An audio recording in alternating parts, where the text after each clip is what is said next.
tayo mag-secret file, ay ilike mo muna ang video na to at mag-subscribe na sa aming YouTube channel. Don't forget to click the notification bell para hindi ka nahuhuli sa latest episode ng DJ Rocky's Secret Files.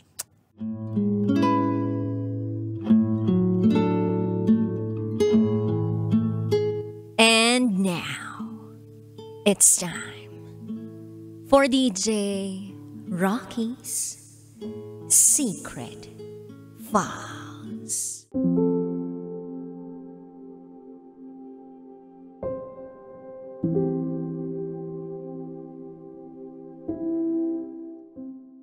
Wala akong ipon at baon pa ako sa utang dahil pasan ko ang lahat ng problema sa bahay.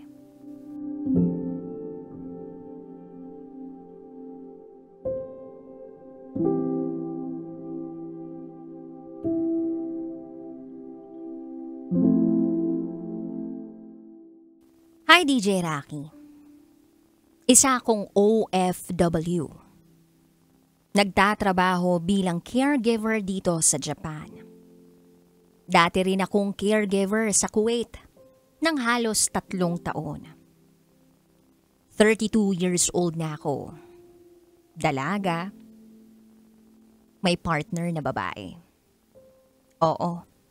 Bahagi ako ng LGBTQ+ community. Pareho kaming bihis babae. Pero alam mo, DJ Rocky, sa edad kong to, wala akong kaipon-ipon at baon ako sa utang. Dahil pasan ko ang lahat ng problema sa bahay namin. At sa pagkakataong ito, gusto ko lang sanang ilabas ang lahat ng bigat na itinatago ko. Hindi ko kasi maintindihan kung bakit ba iba ang trato sa akin ng sarili kong ama. At hindi ko rin maintindihan kung bakit napakasama ng nakatatanda kong kapatid. Itago mo ko sa pangalang Rose. At ito, ang aking secret file. 5 kaming magkakapatid. Ako ang nasa gitna. Broken family kami. Iniwan kami ng nanay ko nung high school pa lang ako. Ipinagpalit niya kami sa ibang lalaki. Hindi na nag-asawa uli si Papa. Sa halip, buong atensyon at buong buhay niya ay ibinubuhos niya sa amin. Kaya bilang sukli, ginawa ko ang lahat para kahit papaano, matumbasan ko naman ang sakripisyo ni Papa. Year 2018, sumubok akong mag-abroad sa Kuwait. Takot na takot ako noon. Pero buti na lang, pinalad ako na mapunta sa mabait na amo. 3 taon akong nagtrabaho ng night shift. 12 oras kada araw. Walang kahit isang day off. Nag-ipon ako. At sa ipong meron ako, ipinagawa ko ang bahay namin. Isang regalo para kay Papa. Naalala ko pa nga, dati ang bubong namin, merong napakalaking butas na sa tuwing umuulan, para kaming naliligo sa loob. Kulang na lang maging swimming pool ang bahay namin. Kaya sabi ko sa sarili ko, hindi po pwedeng ganito ang buhay namin. Hindi pwedeng ganito ang buhay na tinatamasa ni Papa. Siya ang inspirasyon ko noon. At hanggang ngayon naman, siya pa rin. Then pagbalik ko sa Pilipinas, noong 2021, nag-aral ako ng Nihongo. Ilang beses akong bumagsak sa exam. Sa 3 ulit, Saka ko lang ito naipasa. Nawalan pa ako ng kaibigan dahil sa inggit at panlalait. Isang tatay pa nga ng kaibigan ko ang nagsabi sa akin, "Nakulangan sa inom ng Memory Plus to ah." Masakit yun para sa akin.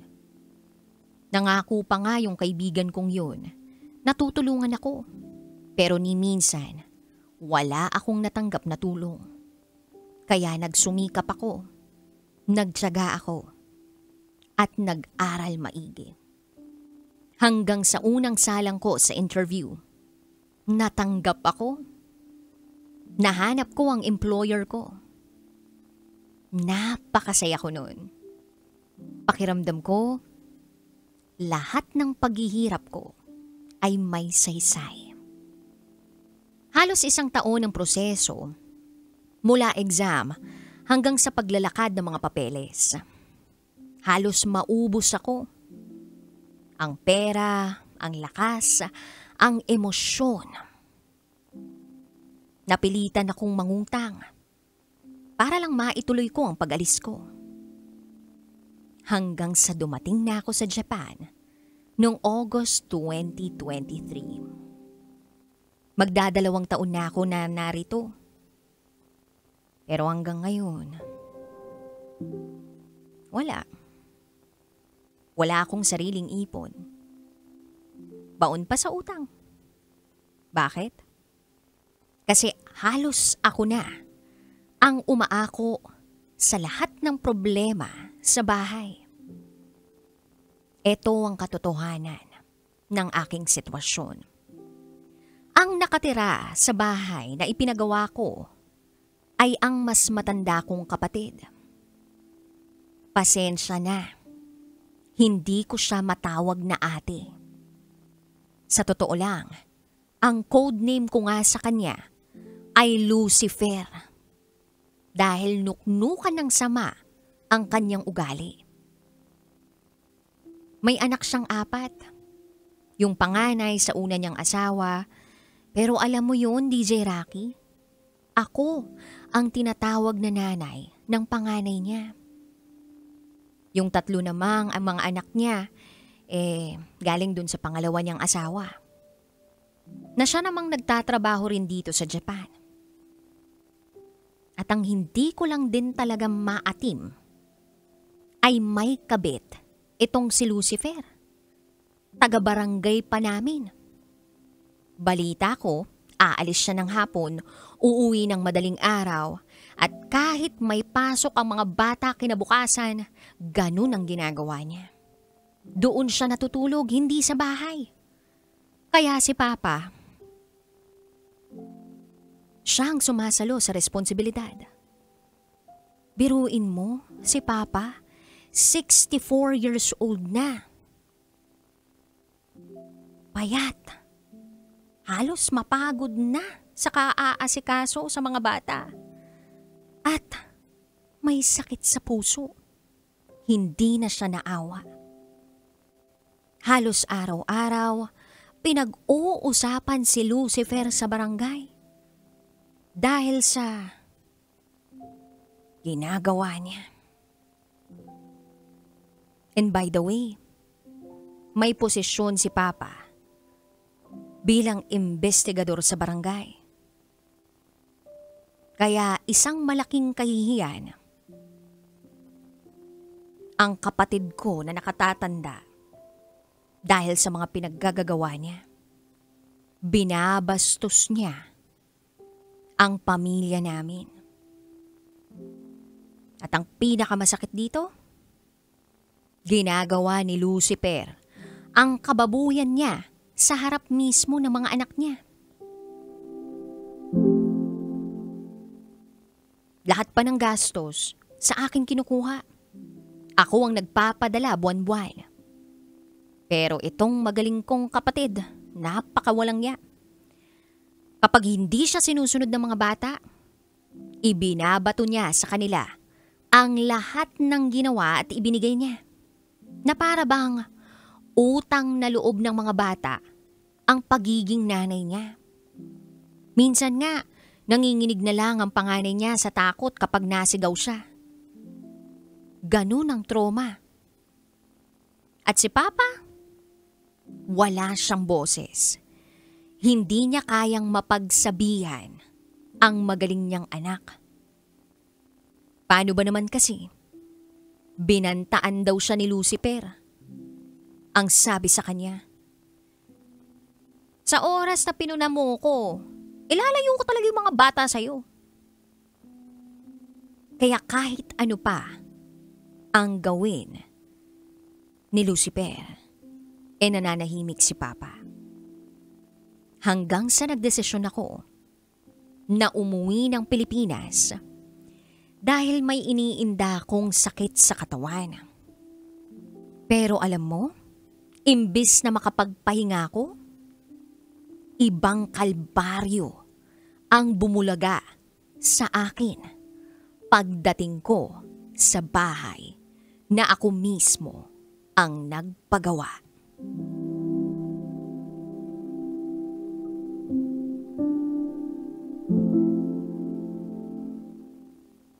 Umuwi ako ng Pilipinas nitong April 12, 2025. Kahit walang ipon, umuwi ako. May iniinda rin kasi akong sakit sa katawan. At ang kalbaryo na hinarap ko ay sukdulan. Lahat ng kalokohan nakita ko mismo. Gusto kong paalisin si Lucifer sa bahay. Pero ang sabi ni Papa, anak, hayaan mo na. Para na lang sa mga bata, para na lang sa mga pamangkin mo. Punong-puno na ako noon. Wala na ngang ambag sa bahay tong magaling kong kapatid. Pagkain ako na bumili, abay, nakuha pang dalhin sa bahay ang kabit niya. At kung tatanungin ako kung bakit hindi ko sinabi sa asawa niya, well, sinubukan ko na maraming beses. Pero hindi naniniwala ang asawa niya sa akin. At hindi naman ako nagulat. Kasi ni mga anak niya hindi niya kayang tawagan. Nakarestrict ang mga bata sa kanya. Ayaw ipakiusap ni Lucifer. Baka raw kasi magsumbong. Ang direct communication lang ng asawa ng magaling kong kapatid. Dun lang. Sa magaling kong kapatid. Kaya ganun na lang ang galit ko. Then May 10, bumalik ako sa Japan. Walang-wala. Bago pa ako umalis tinangka kong mag-loan sa bangko pero rejected ako. Depressed na depressed ako. Sa totoo lang, ilang gabi kong iniisip. Natapusin na lang ang buhay ko. Minsan sumasagi sa isip ko na nakahang ako. Yung nakabigti ako. Kasi gusto kong takasan lahat Gusto kong takasan yung utang, yung mga naniningil, yung nararamdaman kong pagod. Pero ang pumipigil sa akin, si Papa. Siya ang dahilan kung bakit hindi ko pa rin yun tinutuloy. Kasi naiisip ko, paano na si Papa kung mawala ako? Ako na lang ang inaasahan niya. Ako ang sumasalo sa lahat. Sa gamot ni Papa, bill sa bahay, gastusin lahat. Pero minsan nung ako yung may problema, ni isa sa kanila, wala man lang nagtanong kung okay pa ba ako. Walang tumulong. Yung bunso naming kapatid, siya ang tumira sa kwarto ko dahil nabuntis. Alam niyo ba kung saan ako natulog sa buong bakasyon ko sa Pilipinas? Sa terrace. Pinatayan pa nga ako ng electric pan ni Lucifer. At sa tuwing gusto ko nang sumabog, maririnig ko na lang si Papa. Hayaan mo na lang, anak. Alam mo, DJ Rocky, sana makita nila na kung hindi dahil sa akin, wala silang maayos na bahay. Ako naman nagpagawa nun eh. Pero bakit ako ang kailangan mag-adjust? At bakit hindi ako ang ipinagtatanggol ng taong pinag-aalayan ko ng lahat? Masasabi ko namang ako lang ang may malasakit sa kanya. Ako lang ang may malasakit kay Papa. Ni isa sa mga anak niya, walang nagbibigay sa kanya kahit gamot man lang niya. Dumating sa puntong wala akong makain pabalik ko ng Japan. Ang partner ko, siya ang nagpadala ng pera sa akin. At imbis na gamitin ko para sa sarili ko, yung perang ipinadala ng partner ko, ibinigay ko pa kay Papa para pambili niya ng gamot. At sa sobrang desperada ko na, lumapit ako sa simbahan. Buti meron silang naibigay sa akin. At dun lang nagkalaman yung refrigerator ko. At nung sumahod ako, nitong nakaraan, may bago na namang problema. Ang electric bill sa bahay, 14,000 pesos. Bakit? Kasi naka-aircon sila sa kwarto ko na ni minsan hindi ko man lang nalasap ang lamig. Hindi ko naramdaman nung nagbakasyon ako. Nahihirapan na talaga ako. Iniisip ko baka nga ang tanging paraan lang para matapos na ang lahat ng ito ay ang tuluyan na lang akong mawala. Sana mawala na ang lahat ng sakit na nararamdaman ko dahil pagod na ako. Hanggang dito na lang, DJ Rocky. Muli, ako si Rose. At ito, ang aking secret file.